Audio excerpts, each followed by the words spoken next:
All right, today we are taking a deep dive into the promotional material for a program called the Brain Booster. We're going to unpack the story it tells, the problem it claims to solve, and of course, the big solution it offers. So let's get right into it. Right off the bat, the story hits you with this really dramatic hook. It's a super personal claim from the narrator, a guy named Brian Thompson, and it's really designed to grab anyone who's ever worried about losing their mental edge. This one line just perfectly sets the stage for a story about hitting rock bottom and then finding a way back. So let's start where the narrator does, with that really scary feeling of your own mind just slipping away. You can really feel the helplessness in that quote, can't you? The narrator talks about feeling completely powerless, just watching his own abilities fade, and to make it worse, he mentions that this kind of thing apparently ran in his family, which had to be terrifying. You know, the story doesn't just say he was forgetful. It gets really specific and concrete with these scary little moments, like finding himself doing things without knowing why, getting all tangled up by simple problems, and that horrible feeling when you realize you just repeated yourself. So according to the story, he goes looking for medical help, and what happens? His concerns are basically brushed aside. The doctor supposedly tells him, hey, this is just what happens when you get older. That left him feeling completely hopeless, like there was absolutely nothing he could do. But then, the whole story takes a sharp turn. What starts as a moment of crisis ends up being this incredible, unexpected opportunity.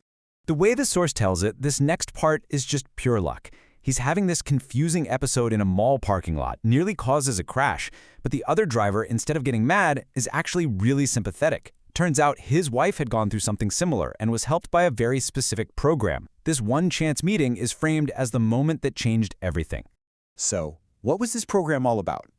Well, this is where we get into the core scientific claim that the whole thing is built on. So, the narrative moves on from just describing the symptoms. It offers up what it claims is the single, definite root cause for all of these problems. And the answer, according to this material, is simple: reduced blood flow. The whole idea is that when blood flow gets restricted, your brain is literally starved of the oxygen and nutrients it desperately needs. They present this as a direct cause and effect for memory loss, confusion, the whole shebang. But what causes this reduced blood flow in the first place? Well, the source points to a really specific physical cause. It argues that over time, our deep, internal muscles get tighter and tighter, and these tight muscles literally squash our arteries up against our bones and organs. The material kind of illustrates it like this. See on the left, you have a healthy artery. It's got room to move, to flex, and expand with every beat of your heart. But then look at the constricted one on the right. It's pinned down. It can't expand properly, so with every pump, it's delivering less oxygen. I think this is such a powerful analogy. They say to imagine a tap that controls all the blood and oxygen to your head, and that for years, that tap has just been slowly getting turned off. It creates this really clear picture of a gradual starvation that just gets worse and worse. The goal then is pretty simple. You gotta turn that tap back on. Okay, so if the problem is a tap being turned off, how in the world does this program claim to turn it back on? Well, that brings us to the proposed solution. The program is apparently broken down into 3 key parts. First, a special way of breathing to get the absolute most oxygen out of every one of your 20,000 breaths a day.